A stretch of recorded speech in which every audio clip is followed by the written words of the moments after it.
Friends, आज आपकी class जो है वो 9 रहेगी। 9 क्लास स्टार्ट होने से पहले सबसे पहले तो बेल आइकन को ओके कर दे, सब्सक्राइब कर दे, लाइक को चैनल जितना ज़्यादा हो सके सब्सक्राइब कर दो, शेयर कर दो। जितने ज़्यादा बच्चे होते हैं उतना ही इंटरेस्ट आता है पढ़ने में और पढ़ाने में। ठीक है, हमारा फर्स्ट क्वेश्चन होता है कि जन गण मन किसने लिखा?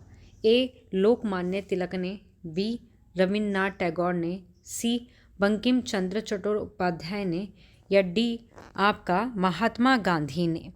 करेक्ट आंसर हो जाएगा इसमें आपका रविन्द्रनाथ टैगोर ने। ठीक है, कि रविन्द्रनाथ टैगोर ने क्या है आपका जनगण मन लिखा। और ये गान जो है पहली बार 27 दिसंबर आपका 1911 को क्या है भारतीय राष्ट्रीय कांग्रेस के जो कलकत्ता अधिवेशन में गाया गया था। कहाँ पे? कलकत्ता का क्या हुआ था? अधिवेशन। क्या था आपका? अधिवेशन। कलकत्ता का अधिवेशन था, वहाँ पर ये क्या है गाया गया था।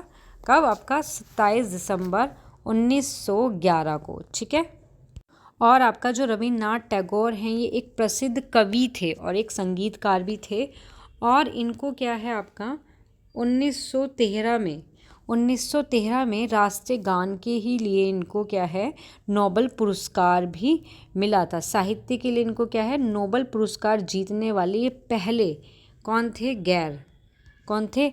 गैर यूरोपीय व्यक्ति थे। यूरोपीय व्यक्ति। ठीक है, कब मिला था इनको? 1913 में। ओके, और रविन्द्रनाथ टैगोर जो हैं इनका जन्म आपका हुआ था, अगर जन्म की बात करते हैं 7 मई 1861 को इनका जन्म हुआ था। और इन्हें गुरुदेव के नाम से भी जाना जाता है। किस नाम से? गुरुदेव के नाम से भी इनको क्या है जाना जाता है। और इन्होंने क्या है इन्होंने भारत के लिए तो जनगण मन की और बांग्लादेश के लिए अमार सोनार बांग्ला दोनों के राष्ट्रीय गान की रचना की थी। भारत में तो क्या था आपका राष्ट्रीय गान था, जनगण मन था। ठीक है, और आपका बांग्लादेश में क्या था? अमार सोनार था, अमार सोनार बांग्ला था आपका। ठीक है, इनकी रचना भी इन्होंने ही की थी। और इनका जो देहांत है वो 7 अगस्त 1941 को हुआ था आपका। ओके, तो यहीं से आपके क्या है बहुत सारे क्वेश्चन निकल के आ जाते हैं। नाउ सेकंड क्वेश्चन आता है हमारा। नेक्स्ट क्वेश्चन इज कि मुगल वंश की स्थापना किसने की थी? औरंगजेब, बाबर, अकबर, शेर शाह सूरी। करेक्ट आंसर हो जाएगा आपका इसमें औरंगजेब। और सॉरी इसका आंसर हो जाएगा आपका बाबर ने मुगल वंश की स्थापना करी थी आपकी। और कब करी थी? इन्होंने करी थी 1526 ईस्वी में इन्होंने की थी मुगल साम्राज्य की स्थापना। और ये 1526 से लेकर आपका 1530 तक भारत पर शासन किया था। इन्होंने क्या किया था? भारत पर शासन भी किया था, शासन किया। ओके, नेक्स्ट क्वेश्चन आता है आपका। नेक्स्ट क्वेश्चन इज कि रामायण के लेखक कौन थे? वाल्मीकि, प्रेमचंद्र, हरिवंश राय बच्चन, या सुमित्रा नंदन पतन। करेक्ट आंसर हो जाएगा इसमें इनका वाल्मीकि।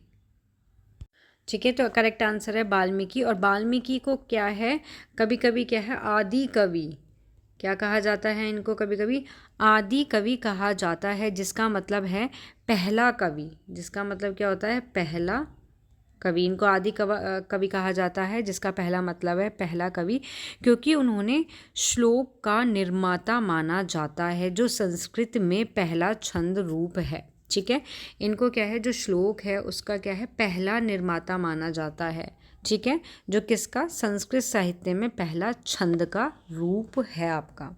ओके, नेक्स्ट क्वेश्चन आता है कि कौन सा राज्य मिनी मुंबई के नाम से जाना जाता है? एमपी, छत्तीसगढ़, गोवा, या फिर आपका गुजरात। करेक्ट आंसर हो जाएगा आपका इसमें, तो करेक्ट आंसर हो जाएगा इसमें आपका एमपी। कि एमपी मध्य प्रदेश का जो इंदौर है, क्या है? मध्य प्रदेश का जो इंदौर शहर है वो मिनी मुंबई के नाम से जाना जाता है। Okay okay. और इसमें क्या है कि इसमें मुंबई की तरह बहुत सारे राज्यों के लोग जो हैं वो वहाँ पर आकर बस गए, जिससे यहाँ की संस्कृति मिश्रित है। और यहाँ का जो ट्रैफिक है, क्या चीज़? आपका ट्रैफिक। ओके यहाँ का ट्रैफिक और स्ट्रीट फूड भी जो है काफ़ी हद तक मुंबई के जैसा है, इसलिए मध्य प्रदेश के इंदौर को मिनी मुंबई कहा जाता है। नेक्स्ट क्वेश्चन आता है। नेक्स्ट क्वेश्चन इज़ कि यूपी के किस जिले को सुगंध नगरी के नाम से जाना जाता है? कन्नौज, अरिया, अरवल या औरंगाबाद? करेक्ट आंसर हो जाएगा इसमें आपका कन्नौज। ठीक है। और क्योंकि यहाँ पे क्या है, यहाँ पे इसको इत्र नगरी, सुगंध नगरी के साथ साथ इत्र अगर आता है क्वेश्चन में, इत्र नगरी, तो इत्र नगरी भी आपका कन्नौज ही करेक्ट आंसर हो जाएगा। क्योंकि यह जो शहर है वो प्राकृतिक फूल और जड़ी बूटियों से बने जो इत्र हैं उसके उत्पादन के लिए जाना जाता है। और कन्नौज के इत्र को क्या है, भौगोलिक आपका जीआई टैग भी मिला है, मीन्स भौगोलिक, आपका भौगोलिक संकेतक। ठीक है, ये भी मिला हुआ है। और यहाँ इत्र सिर्फ भारत में ही नहीं बल्कि दुबई, यूरोप, अमेरिका जैसे देशों में भी निर्यात होता है। नेक्स्ट क्वेश्चन आता है आपका, कानपुर किस उद्योग के लिए प्रसिद्ध है? चमड़ा, लोहा इस्पात, स्टील या फिर खनन? करेक्ट आंसर हो जाएगा आपका चमड़ा। ठीक है। और इसे क्या है, इसे चमड़े का शहर भी कहा जाता है। कानपुर भारत के जो प्रमुख औद्योगिक क्षेत्र में से क्या है, एक माना जाता है आपका। ठीक है। नेक्स्ट आता है आपका, नेक्स्ट क्वेश्चन है, यूपी होमगार्ड भर्ती कौन करता है? यूपीपी, बीपी, डीएम, आईजी या फिर ग्राम प्रधान? करेक्ट आंसर हो जाएगा यूपीपी, बीपीबी। ठीक है। नेक्स्ट क्वेश्चन आता है, होमगार्ड का वेतन किसके द्वारा निर्धारित किया जाता है? राज्य सरकार, डीएम, आईजी या ग्राम प्रधान? करेक्ट आंसर हो जाएगा राज्य सरकार। नेक्स्ट क्वेश्चन आता है, उत्तर प्रदेश के पहले मुख्यमंत्री कौन थे? पंडित गोविंद बल्लभ पंत, योगी आदित्यनाथ, नीतीश कुमार या मोहन यादव? बच्चे क्या करते हैं, मुख्यमंत्री देखा और योगी पर आंसर लगा दिया। क्वेश्चन को ध्यान से पढ़ना है, इसमें पूछा गया है पहले। करेक्ट आंसर हो जाएगा आपका पंडित गोविंद बल्लभ पंत। ठीक है। और आपका 26 जनवरी 1950 को राज्य के गठन के बाद मुख्यमंत्री ये बने थे आपके। ठीक है। और इन्होंने 1954 तक इस पद पर काम किया था। कब तक? 1954 तक। और ये भारतीय राष्ट्रीय कांग्रेस के सदस्य थे। कौन से, किसके सदस्य थे ये? राष्ट्रीय कांग्रेस के। ओके। नेक्स्ट क्वेश्चन आता है,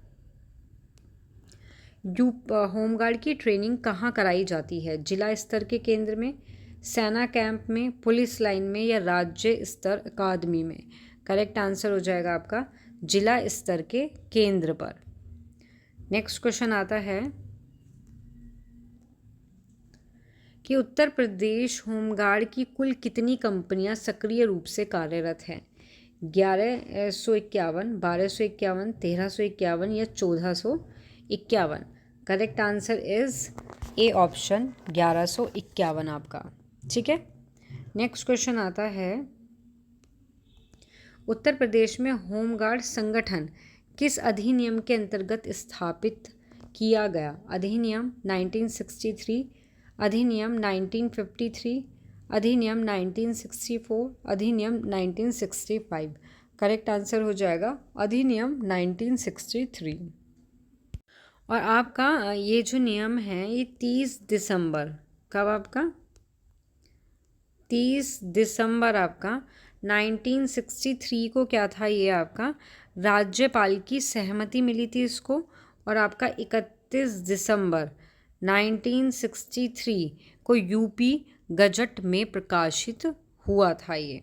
ठीक है। नेक्स्ट क्वेश्चन आता है, ये आपके क्वेश्चंस थे, नेक्स्ट नहीं, नेक्स्ट क्लास में आपको न्यू क्वेश्चंस मिलेंगे। यहाँ आपकी क्लास ओवर होती है। मिलते हैं नेक्स्ट क्लास में। Thank you.